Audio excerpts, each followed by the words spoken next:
Praise the Lord. प्रभूची स्तुती असो. परमेश्वराला मान, महिमा, गौरव, सन्मान, आदर सर्व परमेश्वराला देतो. या पुन्हा तुमचे सर्वांचे प्रभू येशू ख्रिस्तामध्ये मी स्वागत करत आहे. या आपण पुढच्या भागाकडे जाऊया आणि आपण दुसरा अध्याय 8 ते 25 वचन आपण वाचून आपण त्यावर मनन करूया. तर या मी वाचत आहे. दुसरा अध्याय 8 वचनापासून पुढे. परमेश्वर देवाने पूर्वेस एदेनात बाग लाविली आणि तीत आपण घडविलेल्या मनुष्याला ठेवले. परमेश्वर देवाने दिसण्यात सुंदर व अन्नासाठी उपयोगी अशी सर्व जातीची झाडे, बागेच्या मध्यभागी जीवनाचे झाड आणि बऱ्या वाईटाचं ज्ञान करून देणारे झाड ही जमिनीतून उगविली. बागेला पाणी देण्यासाठी एदेनात एक नदी उगम पावली. तेथून ती निघून तिचे फाटे फुटून 4 नद्या झाल्या. पहिलेचे नाव पिशोन. ही सगळ्या हवी देशाला वेढते. तेथे सोने सापडते.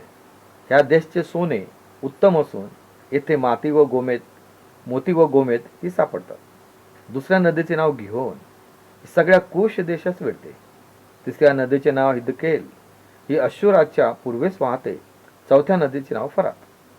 परमेश्वर देवाने मनुष्यास अदेन बागेत नेऊन त्याची मशागत व राखण करण्यास ठेवले. तेव्हा परमेश्वर देवाने आदामाला अशी आज्ञा दिली की बागेतील वाटेल त्या झाडाचे फळ यथेच्छ खा, पण बऱ्या वाईटाचं ज्ञान करून देणाऱ्या झाडाचे फळ खाऊ नको, कारण ज्या दिवशी त्याचे तू फळ खाशील त्या दिवशी तू खास मरशील.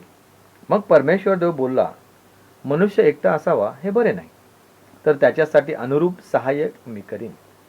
परमेश्वर देवाने सर्व वनपशु आणि आकाशातील सर्व पक्षी हे मातीचे घडविल्यावर आदाम त्यास कोणती नावे देतो हे पाहावे म्हणून त्याचकडे ते त्याने नेले. तेव्हा आदामाने प्रत्येक सजीव प्राण्याला जे नाव दिले तेच त्याचे नाव पडले. आदामाने सर्व ग्रामपशु, आकाशातील पक्षी व सर्व वनपशु यास नावे दिली, पण आदामाला कोणी अनुरूप सहाय्यक मिळेना. मग परमेश्वर देवाने आदामाला गाढ निद्रा आणली आणि तो झोपला. तेव्हा त्याने त्याची एक फासळी काढून घेतली, तिची जागा मांसाने भरून काढली. परमेश्वर देवाने आदामाची फासळी काढून तिची स्त्री बनविली आणि तिला आदामाकडे नेले. तेव्हा आदाम म्हणाला, आत्ता ही मात्र माझ्या हाडातले हाड व मांसातले मांस आहे. हिला नारी म्हणावे, कारण ही नरापासून बनविली आहे. यास तो पुरुष आपल्या आईबापा सोडून आपल्या स्त्रीशी जडून राहील. ती दोघे एकदेह होतील. आदाम व त्याची स्त्री हे दोघे नग्न होतील, तरी त्यास संकोच वाटत नसे. Praise the Lord. या माझ्या प्रियानो, या शास्त्र भागामध्ये पुष्कळशा गोष्टी आपल्याला पाहायला मिळत आहेत.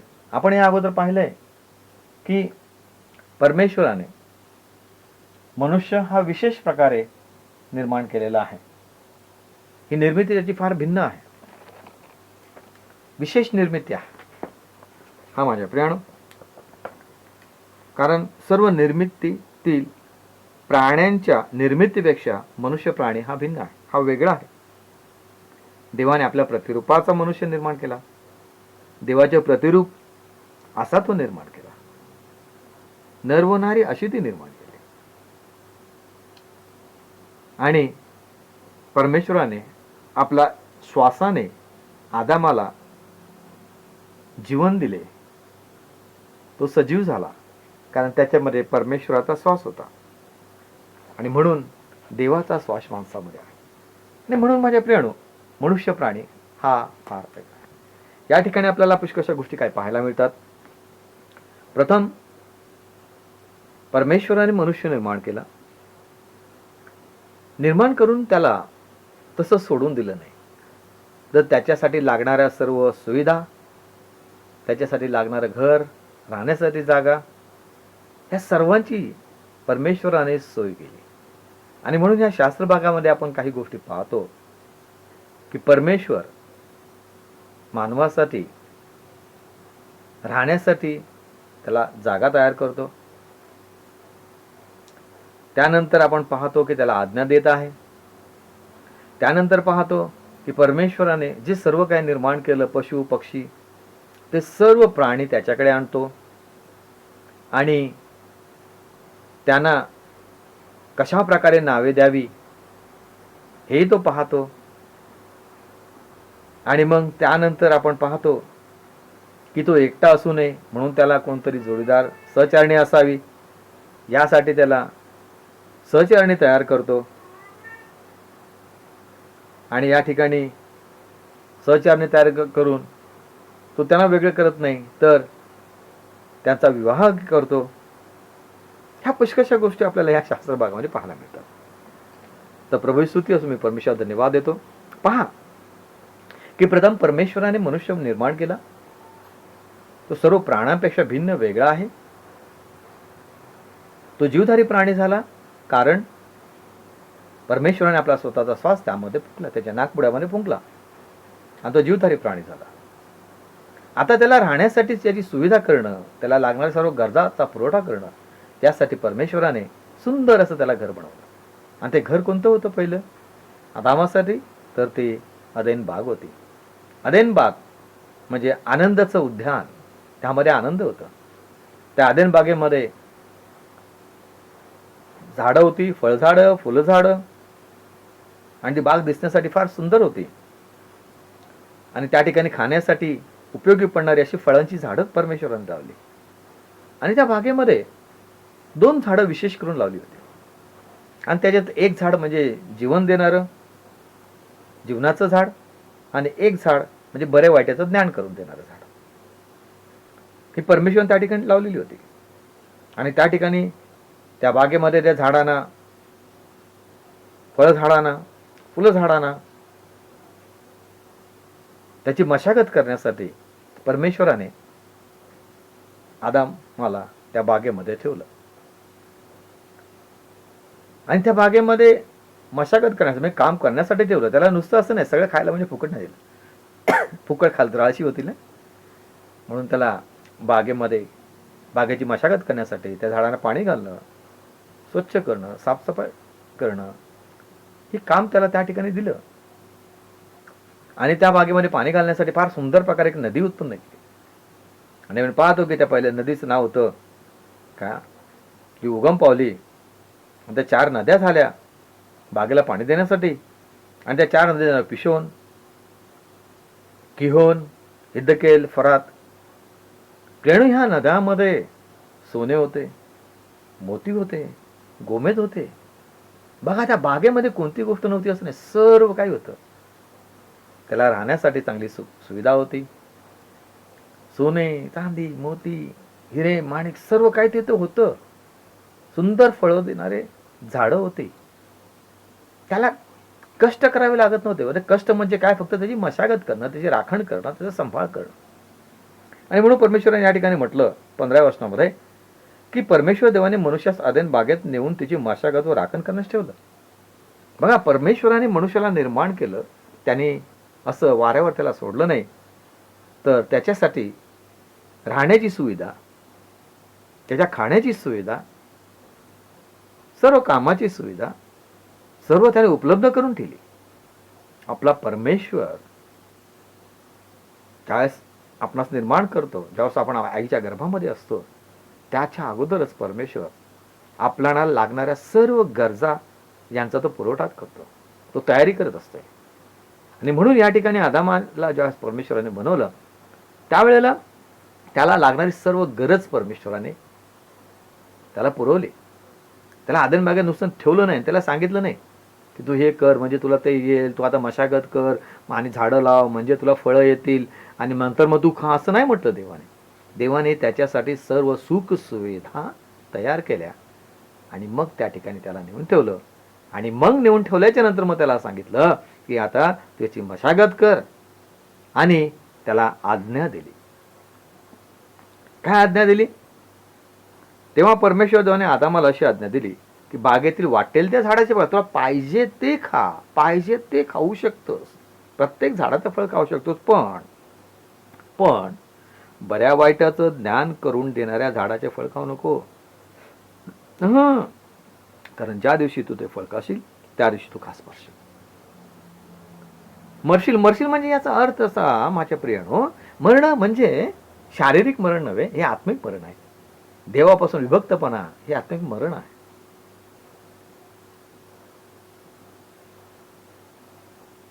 माझ्या प्रियानो, तुम्ही लक्षात घ्या, आज्ञापालन फार महत्वाचं आहे. आज्ञापालन केलं तर आपण देवाच्या बरोबर सहभागितेबरोबर राहतो, कारण देवाबरोबर आपल्याला सार्वकालिक जीवन मिळतं. पण जर आज्ञाभंग केला तर आत्मिक मरण, देवापासून आपण दूर जातो माझ्याकडे. आणि म्हणून परमेश्वराने त्याला आज्ञा दिली. म्हणजेच या ठिकाणी फार सुंदर म्हणून केलं तर आपल्याला सापडेल की परमेश्वराने मनुष्याला सर्व मार्ग मोकळे करून दिलेले होते. त्याला स्वातंत्र्य दिलं होतं. परमेश्वराने त्याला रोबोट सारखं नाही बनवलं. कंट्रोल आपल्या हातामध्ये ठेवलं नाही. त्याला ज्ञान दिलं, बुद्धी दिली, सद्विवेक बुद्धी दिली, सर्व काही परमेश्वराने त्याला पुरवलं, स्वातंत्र्य दिलं त्याला. तू त्या बागेमध्ये काही करू शकतो, फक्त माझ्या आज्ञेचं पालन कर. हा माझ्या प्रेरणा. स्वातंत्र्य दिलं, बंधनामध्ये नाही ठेवलं मनुष्याला. त्याला बऱ्या वाईटाचं ज्ञान, योग्य काय अयोग्य काय याची निवड करण्याचं ज्ञान परमेश्वराने त्याला दिलं. आता फक्त परमेश्वर या ठिकाणी आज्ञा करत आहे. तुम्ही म्हणाल की या ठिकाणी या बागेमध्ये जीवनाचं झाड, आणखीन बऱ्या वाईटाचं ज्ञान करून देणारं झाड, हे झाड परमेश्वराने का लावलं? कारण परमेश्वर मनुष्याला बंधनात ठेवत नाही, त्याला मोकळीकता देतो. कारण त्याला निवड करण्याचं ज्ञान दिलेलं आहे, स्वातंत्र्य दिलेलं आहे. योग्य आणि अयोग्य याचंही ज्ञान त्याने दिलेलं आहे. कारण त्याने प्राण्यासारखं बनवलेलं नाही, पक्षासारखं मनुष्याला बनवलं नाही. त्याने आपल्या स्वभावासारखं, आपल्या प्रतिरूपाचं परमेश्वराने मनुष्याला बनवलेलं आहे. आणि म्हणून माझ्या प्रियानो, या ठिकाणी आपण पाहतो की त्याने आज्ञा दिलेली आहे. आज्ञेचं पालन करणं हे त्याचं कर्तव्य. पुढे आपण पाहतो की परमेश्वराने आदामाला आणून बागेमध्ये ठेवलं. पण बागेमध्ये ठेवल्याच्या नंतर परमेश्वराने पाहिलं का ह्या बागेमध्ये संपूर्ण एकटाच आहे, ह्याला कोणतरी सहाय्यक असावं, ह्याला कोणतरी मदतगार असावं, मदत करणारं कोणतरी असावं. कारण एकटं कसं असं कंटाळवाणं असतं की नाही. एकटा असला की पुष्कळ विचार असतात मनामध्ये, वेगवेगळे विचार येतात. एकटं नसावं. म्हणून इथं 18व्या वचनामध्ये म्हणाला की परमेश्वर देव बोलला, मनुष्य एकटा असावा हे बरं नाही, तर त्याच्यासाठी अनुरूप सहाय्य मी करीन. बघा, परमेश्वर म्हणतो मनुष्याला, आदामाला मी बनवलं मनुष्याला, पण तो एकटा नसावा. हे सर्व तो एकटा कसा सांभाळा? त्याला कुठेतरी मदत करणारं पाहिजे. आणि माझ्या प्रियानो, त्याने विचार केला की नाही, आपण कोणतरी त्याला मदतनीस आपण बनवूया.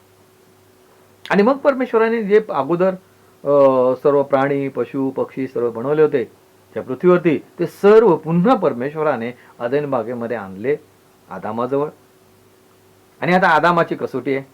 आणि आता मला सांगितलं की आदाम, आता बघ, हे पशु आहे, ते पक्षी आहेत, हे सर्व प्राणी मी तुझ्या समोर आणले, तुला जसं वाटतं तसं तू त्यांना नाव दे.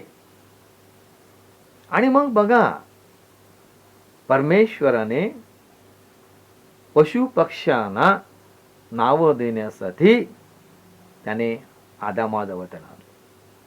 आणि मग आदामाने पाहिलं ते सर्व पक्षी, म्हणजे त्यांच्या त्यांच्या गुणाप्रमाणे, त्यांच्या त्यांच्या स्वभावाप्रमाणे आपल्या आदामाने त्या पशु पक्ष्यांना नावं दिली. उदाहरणार्थ कावळा, तो कसा बोलतो? मग त्याला कावळा म्हटलं. सिंह, वाघ, कुत्र, मांजर, या सर्व गोष्टी प्राणी आहेत. मग प्राण्यांना त्यांच्या त्यांच्या स्वभावानुसार बरोबर आदामाने नावं दिली. आज आपण त्याच नावाने प्राण्यांना हाक मारतो. आणि म्हणून यामुळे मनुष्याचं ज्ञान परमेश्वराला कळालं, मानवाचं, की खरोखर हा आता तो योग्य प्रकारे निवड करू शकतो. योग्य तो त्याला ज्ञान ते मिळालेलं आहे. कारण देवाने पाहिलं, कारण आदामाने योग्य नावे त्यांना दिलेली आहेत. काय? कारण देव बघत होता. आता बघूया, मनुष्याची परीक्षा पाहूया ना, तू कसं करतो, काय करतो, खरोखर माझ्यासारखा आहे का, ज्ञानवान झालेला आहे की नाही.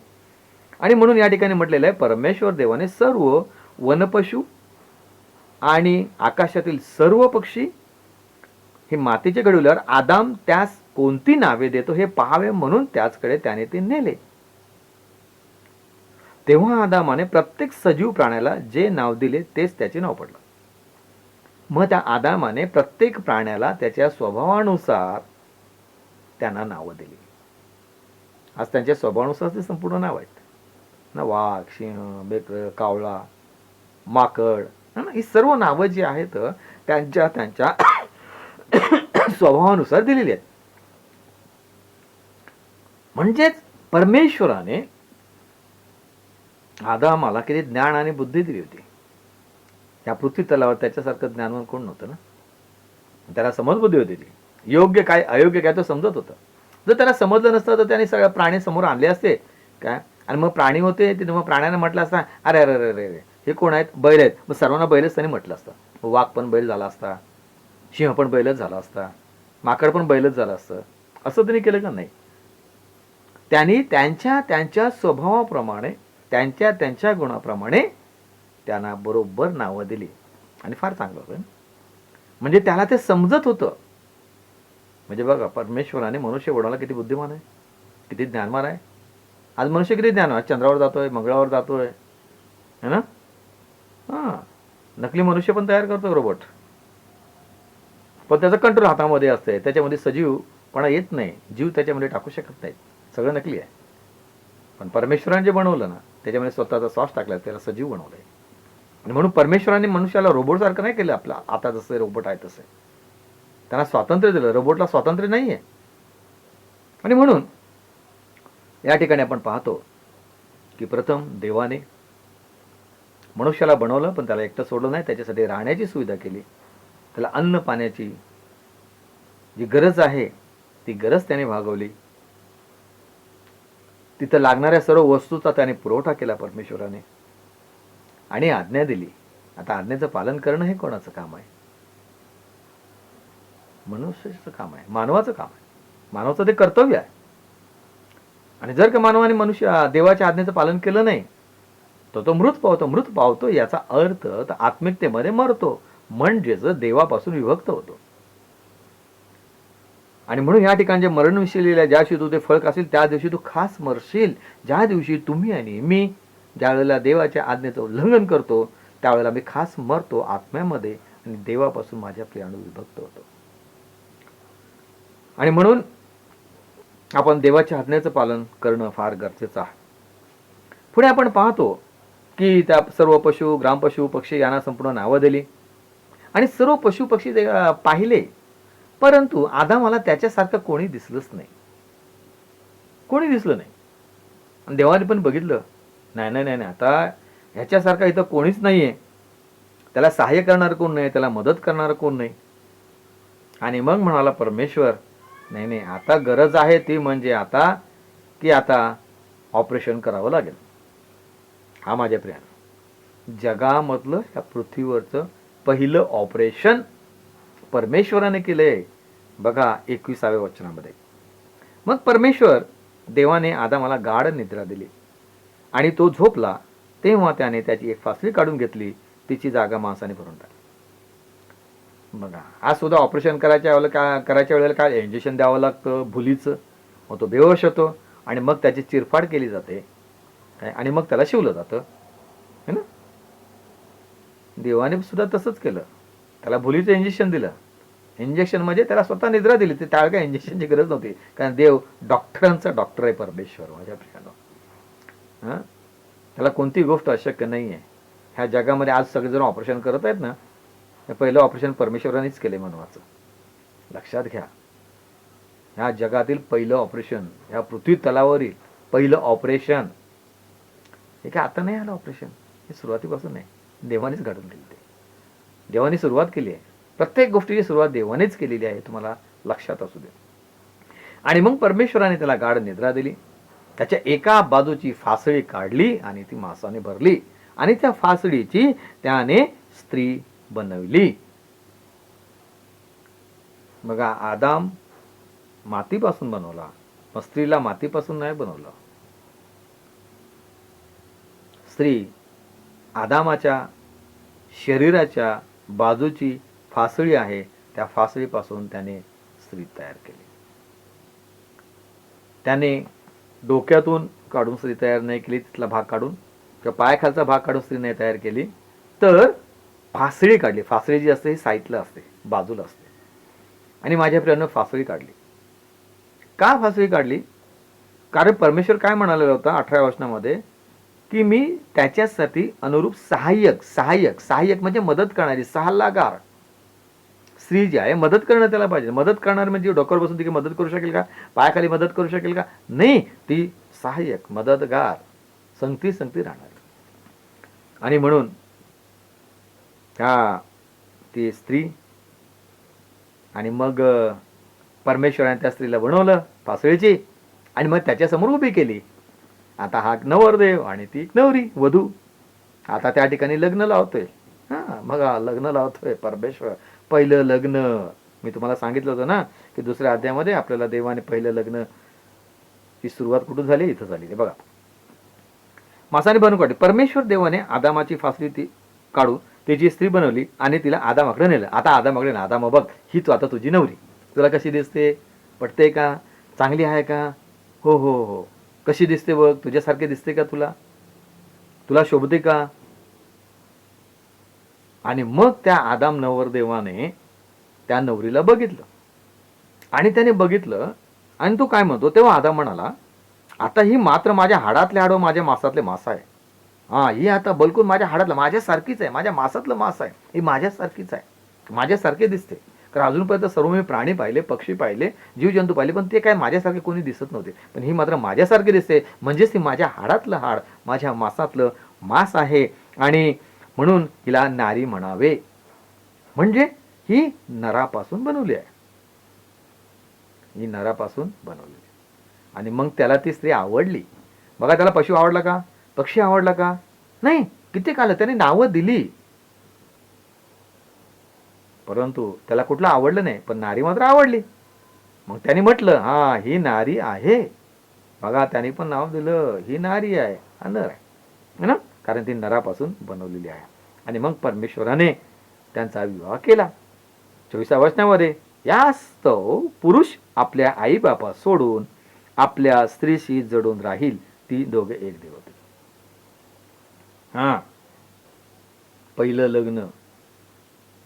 आणि म्हणून मुलीचं लग्न झालं की आपल्या पतीकडे जाते आणि पती बरोबर राहते. समजलं? आणि म्हणून तिथं म्हटलं, हा जो पुरुष पहिला आई बापात जडून राहील. शेवटी ते पती पत्नी आहेत, हाडातलं हाड, मांसातलं मांस आहे, सहचारणी आहे पत्नी, अभिवाय. या विषयावर आपण नंतर भाष्य करूया, एक विषयावरती. पण लक्षात घ्या, या ठिकाणी पहिला विवाह है ना. आणि म्हणून माझ्या प्रियानो, ह्यामध्ये आपल्याला काय शिकायला मिळतं, की प्रथम परमेश्वर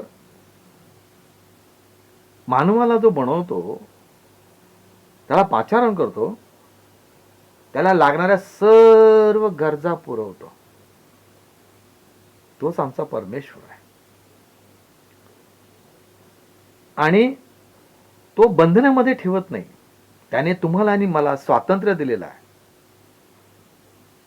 फक्त आम्ही त्याच्या आज्ञेचं पालन करणं आहे, कारण आपण या पृथ्वीवर त्याचं प्रतिनिधी आहे.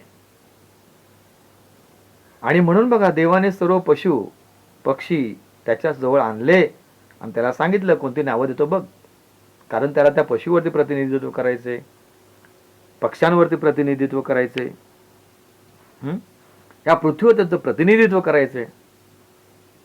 हे सगळं परमेश्वराने मनुष्याच्या हातात सोपवलं, त्याचा सांभाळ करण्यासाठी.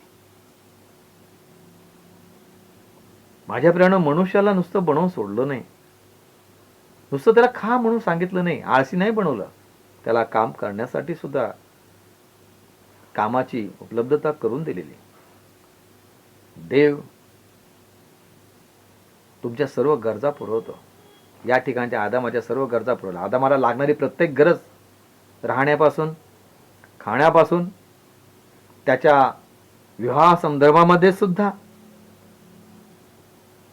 सर्व गरजा परमेश्वराने पुरवल्या.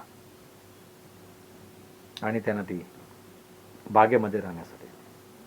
पण त्या ठिकाणी मात्र त्या बागेमध्ये, ती बाग अदेन बाग म्हणजे आनंदाची बाग, त्या ठिकाणी आनंद होता, दुःख नव्हतं. माझ्या प्रियानो, सगळं परिपूर्ण होतं. आदाम परिपूर्ण होता, हवा परिपूर्ण होती का, आणि देव त्यांच्याबरोबर त्या बागेमध्ये भेटत असे, येत असे, ते बोलत असत, ते चालत असत. किती सुंदर घर होतं, किती छान घर होतं. जे काय परमेश्वराने बनवलं ते सर्व चांगलं होतं. आणि म्हणून माझ्या प्रियानो, हे जे 1 ते 2 अध्याय आहेत, यामध्ये फार महत्वाच्या गोष्टी आपल्याला पाहायला मिळतात. हे तुम्हाला मी फार डीप मध्ये नाही, सोपं सोपं सांगितलं की तुम्हाला समजावं. पण तुम्ही अभ्यास करा, समजून घ्या, तुम्ही विचार करा, तुम्ही स्वतःच्या वैयक्तिक जीवनासाठी विचार करा. तुम्हाला देवाने निवडलेलं आहे, तुम्हाला देवाने पाचारण केलेलं आहे. देव तुमच्या सगळ्या गरजा पुरवणार, कारण परमेश्वर पुरवठा करणार आहे. देवाने आज्ञा दिलेली आहे. आज्ञाचं भंग करणं म्हणजेच आम्ही आत्मिक मृत्यू पावणं आहे. आज्ञाचं भंग करणं म्हणजेच आम्ही आत्मिक मृत्यू पावणं आहे. आत्मिक मृत्यू म्हणजेच माझ्या प्रियानो, देवा बरोबरच्या संगतीमध्ये न राहणं, तोच आत्मिक मृत्यू आहे. कारण देवाने मनुष्याला बनवलं त्याच्याबरोबर संगती करण्यासाठी, त्याच्याबरोबर चालण्यासाठी, त्याला गौरव आणि मान महिमा देण्यासाठी. म्हणून देव सगळ्या गोष्टीचा पुरवठा करतो. देवाबरोबर विभक्तपणा हेच आत्मिक मरण आहे. हेच आत्मिक मरण आहे, कारण आज्ञाभंग. आणि म्हणून माझ्या प्रियानो, तुम्हाला विशेष करून देवाने यासाठी निवडलंय की तुम्ही त्याच्याबरोबर सहभागिता करावी, तुम्ही आज्ञापालन करावं. आणि म्हणून माझ्या प्रियानो, 1 ते 2 अध्यायामध्ये पुष्कळशा गोष्टी आपण पाहतो, आणि मला ह्या गोष्टी फार आवडतात.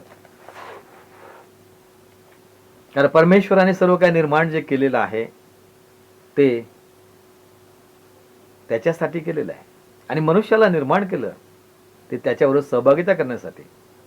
देवाची इच्छा नव्हती की आमचं आणि त्याच्या नात्यामध्ये आडभिंत यावी. देवाची इच्छा नव्हती माझ्या प्रियानो. आडभिंत यावी अशी जर त्याची इच्छा असती तर त्याने या सगळ्या गोष्टीची तयारी केली नसती. आणि म्हणून माझ्या प्रियानो, त्याने एक आज्ञा दिली की मनुष्याने फक्त त्याच्या आज्ञेचं पालन करावं. रोबोट प्रमाणे देव मानवाचा कधीच उपयोग करत नाही. आणि म्हणून माझ्या प्रियानो, या ठिकाणी या भागामध्ये, या शास्त्र भागामध्ये थोडक्यामध्ये आपण काही गोष्टी पाहिल्या तर परमेश्वर आपल्याला सगळ्या गोष्टीचा पुरवठा करणारा आमचा परमेश्वर आहे. महत्वाची गोष्ट, पुरवठा करणारा परमेश्वर आहे. दुसरी गोष्ट आपल्याला पाहायला मिळते की परमेश्वराच्या आज्ञेचं पालन केलं पाहिजे. आज्ञेचं पालन नाही केलं तर आमचा आत्मिक मृत्यू हा अटळ आहे. तिसरी गोष्ट या भागामध्ये आपल्याला पाहायला मिळते की परमेश्वर कुठल्याही मानवाला एकटं ठेवत नाही, तर त्याला जोडीदार, त्याचा सहचारणे, त्याला साथीदार हा नेहमी आणि नेहमी देतच असतो. कारण एकटं राहणं देवाला आवडत नाहीये. कारण देव स्वतः एकटा राहत नाहीये, स्वतःच एकटा राहत नाहीये. बघा, पिता, पुत्र, पवित्र आत्मा. प्रारंभी देवाने आकाशाने पृथ्वी निर्माण केली. आपण आपल्या प्रतिरूपाचा, म्हणजे तिथं पिता, पुत्र, पवित्र आत्मा, तो एकटा नसतोय, तो सुद्धा सहभागितेमध्ये राहणार आहे. आणि म्हणून परमेश्वराशी आम्ही सहभागिता करणं फार गरजेचं आहे. आणि म्हणून या ठिकाणी सहभागिता फार महत्वाची आहे. एकटं असू नये. परमेश्वर कोणाला एकटं ठेवत नाहीये. दुसरी गोष्ट आम्ही पाहिलं या भागामध्ये पुढे पाहतो की ती म्हणजे की परमेश्वर, जसं त्यांनी सांगितलं 28व्या वचनामध्ये की फलद्रूप व्हा, बहुगुणित व्हा, पृथ्वी व्यापून टाका आणि ती सत्तेखाली आणा. या ठिकाणी पाहतो आपण 19व्या वचनामध्ये, दुसरा अध्याय 19व्या वचनामध्ये, सर्व पक्षी, सर्व प्राणी परमेश्वराने आदामाकडे आणले. तुला जसं पाहिजे तसं तू नावं दे, मोकळीकता दिली. परमेश्वराने आदामाची बुद्धिमत्ता पाहिली. देवाने जे आम्हाला ज्ञान दिलेलं आहे, बुद्धी दिली आहे, आम्ही त्याचा वापर कसा करतो परमेश्वर पाहत आहे. तुम्हाला देवाने ज्ञान दिलेलं आहे, परमेश्वर बघत आहे की त्याचा वापर तुम्ही कसा करत आहात. तुमच्या हातामध्ये जे सर्व काही दिलेलं आहे त्याचा उपयोग तुम्ही कसं करत आहात. आणि म्हणून आदामाने या ठिकाणी पशु पक्षी आणले, त्यांना एकच नाव दिलं नाही, तर त्यांच्या त्यांच्या गुणाप्रमाणे, त्यांच्या त्यांच्या वागणुकीप्रमाणे त्यांनी नावं दिली. सर्वांनाच बैल म्हटलं नाही किंवा सर्वांनाच गाढव म्हटलं नाही. त्यांनी पाहिलं, हा याचा स्वभाव असा आहे, त्या स्वभावाप्रमाणे त्याला, म्हणजे किती ज्ञानवान आहे. देवाने बुद्धी आणि ज्ञान दिलेलं आहे मनुष्याला, आणि म्हणून मनुष्य आज चंद्रावर जात आहे, मंगळावर जात आहे माझ्या प्रियानो. आणि पुढे पाहतो की तो परमेश्वर त्यांना एकटं तर ठेवत नाहीये, स्त्री बनवून त्याला सहचार्याने मदत करण्यासाठी सुद्धा कोणाला देते आणि त्यांचा विवाह करत आहे. ते करण्यासाठी, त्याची मदतगार काढण्यासाठी परमेश्वराने वेगळं दुसरीकडून कुठून नाही आणलं, त्याचीच फासळी. माझ्या प्रियानं, मला तुम्हाला सांगायचं विवाहाच्या संदर्भामध्ये, तुम्ही कधी घाई गडबड करू नका. ज्या दिवशी तुमचा जन्म झाला नाही, गर्भधारणा झाली, जन्म होण्या अगोदर गर्भधारणा झाली, त्याच दिवशी माझ्या प्रियानो तुमच्यासाठी देवाने नियोजन करून ठेवलेलं आहे. जरूर वेळ लागेल, धीर धरा. वेळ लागेल, धीर धरा. योग्य वेळी, योग्य समयी परमेश्वर तुम्हाला तुमचा जोडीदार, तुमची सहाय्यक, तो तुमच्या समोर आणून उभी करेल. आणि मग तुम्ही म्हणाल, होय, माझ्या हाडातलं हाड, माझ्या मासातलं मास आहे आणि ते माझ्याजवळ आहे. म्हणून मी प्रभूला धन्यवाद देतो ह्या 2 अध्यायामध्ये की परमेश्वराने आपल्याला या पृथ्वीवर एक प्रतिनिधी म्हणून ठेवलेलं आहे. तुम्ही ह्या पृथ्वीवर परमेश्वराचे प्रतिनिधी म्हणून आहात. परमेश्वराबरोबर नातेसंबंध स्थापित करण्यासाठी तुम्ही स्वर्गाच्या राजाचे प्रतिनिधी आहात. 2 कामं फार महत्त्वाचे आहेत. तुम्ही कोणत्याही ठिकाणी असाल, कोणत्याही कुटुंबामध्ये असाल, तर पहिली महत्त्वाची गोष्ट, परमेश्वराने तुम्हाला जर निर्माण केलेलं आहे, तर त्याने त्याच्याबरोबर तुमचे नातेसंबंध मजबूत व्हावे, असावे, त्याच्याबरोबर तुम्ही चालावं यासाठी. आणि दुसरी गोष्ट की त्याचं प्रतिनिधित्व तुम्ही या पृथ्वीवर करावा. म्हणूनच त्याने आपल्या प्रतिरूपाचे, आपल्या स्वभावाशी असणारे सदृश्य असे त्याने तुम्हाला निर्माण केलेलं आहे. पुन्हा सांगतो, तुम्ही देवाच्या प्रतिरूपाचे आहात आणि त्याच्या सदृश्य असे तुम्ही आहात. तुम्ही देवाचं प्रतिरूप आहात. आदाम तसा होता, नार आणि नारी. नरही तसा होता, नारी तशी. मग ती स्त्री असो, पुरुष असो, देवाचं प्रतिरूप आहे. धन्यवाद देतो. आपण पुढं जाणार आहोत आणि एक शेवटचं वचन ते वाचतो, 25. आदाम व त्याची स्त्री ही दोघे नग्न होती, तरी त्यास संकोच वाटत नसे. विचार करा, त्यांना कोणत्याही प्रकारचं वस्त्र नव्हते, पण तरी त्यांना कोणत्या प्रकारचं संकोच वाटत नव्हतं, कारण त्यांच्यामध्ये कोणत्याही प्रकारचं पाप नव्हतं. त्याने आज्ञाभंग केलेला नव्हता. तर प्रभू स्तुती असो, आमच्यामध्ये सुद्धा आम्ही आज्ञा पालन करून चालणारे असावे, हे तुम्ही लक्षात ठेवा. तर प्रभू स्तुती असो, आपण पुढच्या भागामध्ये जाणार आहे. त्या पुढच्या भागामध्ये आपण 3ऱ्या अध्यायाचं आपण अध्ययन करूया. या परमेश्वर धन्यवाद देवा. परमेश्वरा, मी तुझे आभार मानतो, तुझ्या नावाला मी धन्यवाद देतो. प्रभू देव बाप्पा, ह्या 2 अध्यायामध्ये पुष्कळ काही परमेश्वरा आम्हाला शिकायला मिळालेलं आहे, तुझ्या लेकरांना शिकायला मिळालेलं आहे. कारण संपूर्ण पृथ्वीचा निर्माण करता प्रभू तू आहेस. सर्व काही तूच निर्माण केलेलं आहे. हे तुझ्यासाठीच आहे माझ्या प्रभू देव बाप्पा. आणि मानवाला सुद्धा तूच निर्माण केलं, तुझ्या प्रतिरूपामध्ये, तुझ्या सदृश्य असं तू निर्माण केलेलं आहे. आणि ह्या मानवाला या पृथ्वीवरती तू अधिकार दिलेला आहेस. आणि प्रभूजी, मी तुला धन्यवाद देतो की मनुष्य हा एकटा नाही आहे, तर त्याला तू सहचारणी सुद्धा दिलेली आहे. परमेश्वरा, त्याची सर्व उपलब्ध, त्याला लागणारी सर्व गरज याचा सुद्धा तो पुरवठा केलेला आहे. परमेश्वरा, मी तुला धन्यवाद देतो. आज आम्ही या पृथ्वीवर आम्ही आहोत प्रभुदेव, आम्ही आमची ओळख जी आहे आम्ही विसरलेलो आहोत. माझा विश्वास आहे माझ्या प्रभूची, येणाऱ्या दिवसामध्ये आम्ही तुझ्याजवळ अधिक आणि अधिक तत्परतेने परमेश्वरा तुझ्याकडे येण्याचा प्रयत्न करू प्रभूशी. कारण तुझी हीच इच्छा आहे की आम्ही तुझ्याबरोबर सहभागिता करावी, तुझ्याबरोबर बोलावं, तुझ्याबरोबर चालावं.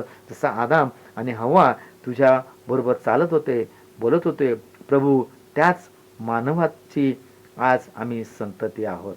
आणि म्हणून पिता परमेश्वरा, मी तुझे आभार मानतो की ह्या 2 अध्यायामध्ये तू आम्हाला अधिक आणि अधिक प्रगटीकरण अजून द्यावे, अशी आम्ही तुम्हाला विनंती, मी प्रार्थना करतो. पुढचा येणारा भाग प्रभुदेव बाप्पा तू आशीर्वादित कर आणि त्यामधून अधिक आणि अधिक शिकण्यासाठी तू आम्हाला सहाय्य आणि आम्हाला मदत कर. धन्यवाद देतो. येशू ख्रिस्ताच्या नावात प्रार्थना करतो. आमेन, आमेन, आमेन. प्रभू तुम्हाला आशीर्वादित करो. आमेन. Praise the Lord. बघूया पुढच्या भागामध्ये आपण पुन्हा एक वेळ भेटूया आणि आपण 3ऱ्या अध्यायामध्ये जाणार आहोत. फार रुचकर आणि फार अधिक आवडीचा हा भाग आहे. कारण ह्या जगामध्ये पाप आलं कसं, है ना, कुठून आलं, कसा शिरकाव झाला, कोणी पाप केलं, हे वाईट कृत्य आलं कुठून, आपल्याला पुढच्या भागामध्ये आपल्याला पाहायला मिळणार आहे. माझ्या प्रियानं मी तुम्हाला धन्यवाद देतो की अजूनपर्यंत 2 अध्यायाचं तुम्ही अधिक आणि अधिक त्या 2 अध्यायाचं अधिक आणि अधिक मनन करा. कारण परमेश्वराने जे काय निर्माण केलं ते सर्व चांगलं होतं. माझ्या प्रियानो, कोणतीही गोष्ट वाईट नव्हती. जे काय निर्माण केलेलं आहे देवाने निर्माण केलेलं आहे.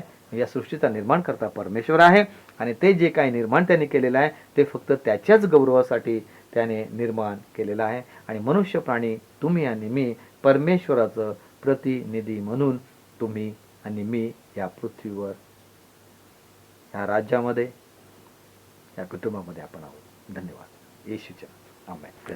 भेटूया पुन्हा.